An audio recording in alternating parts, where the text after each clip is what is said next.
Mr. Farage, good morning. Hello. You think you definitely... You are? Channel 1 Russia. We actually have a nice habit meeting you know, near the BBC.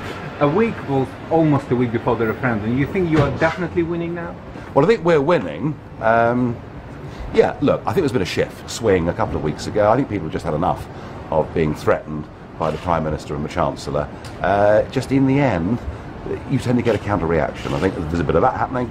I think there's also a realisation that just for ordinary people, even getting an appointment with your doctor is now a 2-week wait for most people, because we have a population that's exploding by 500,000 people every year. So I think for those reasons, I mean, 11 days, there's still a long way to go, but I'm feeling more confident now than I have at any point in the campaign. Mr. Farage, what's your reaction to the Prime Minister's accusation that things like pensions, NHS funding and defence budgets will be at risk if we Brexit? You know, the Chancellor and the Prime Minister now trying to threaten old people. It's pretty unseemly, in my view. Look, you know, everything, Project Fear has now become Project Threat. People are increasingly just not believing it.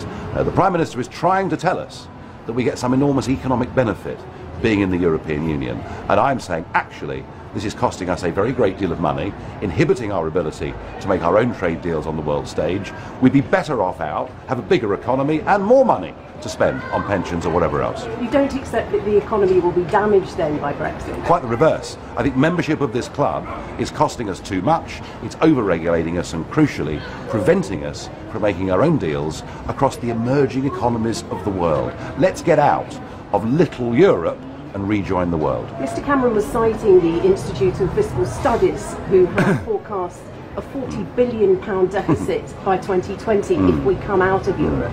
I mean, that's an independent financial organisation. If only it was. You know, this wonderful God, the IFS, and we should believe every word they say. Well, actually, most of their money comes in directly from the British government. Over 10% of their money comes from the European Union in Brussels. They were commissioned to produce a report that came up with this conclusion. And generally what you find is that well-paid people living off public money don't tend to bite the hand that feeds them. What's your message then to those pensioners who would be concerned by the Prime Minister's message, and many of whom, I mean, a good part of your support supposedly comes from that age group? Yeah, my message to the pensioners is, this is the Prime Minister who's campaigned for Turkey to join, now says he might veto it.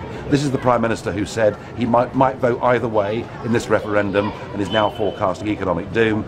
My advice to pensioners is, you cannot believe a single word this Prime Minister says. He is purely trying to bully you to save his own political career, and the truth of it is, you remember, if you're of pensionable age, when this country stood on its own 2 feet and traded with the world, and we'd be a better, healthier, more prosperous country if we did so. Well, by definition, if the country is richer, there are fewer pressures on pensions, the health service and everything else. And I strongly take the view that membership of this big club cartel called the single market is bad for British business and bad for our national income. Today's papers are saying that that it's panic in Downing Street, that it's panic, that it's, you know... Do you agree with that? Do you sense that I think a year given up? I think a year ago, Cameron and the government thought they would easily win this referendum, and now they're realising they're a little bit behind perhaps in the opinion polls, and yeah, they're flapping. What I expect over the next 11 days are more threats, more predictions of doom, and more nasty personal attacks on Boris, myself and anyone involved with the Brexit campaign. But you know what? Let them do it, because actually people out there are seeing through it. All right, thank you guys. Thank you.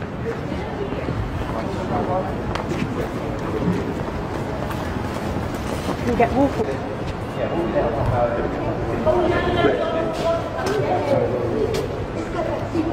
All right, great stuff. Brexit! Brexit! Brexit!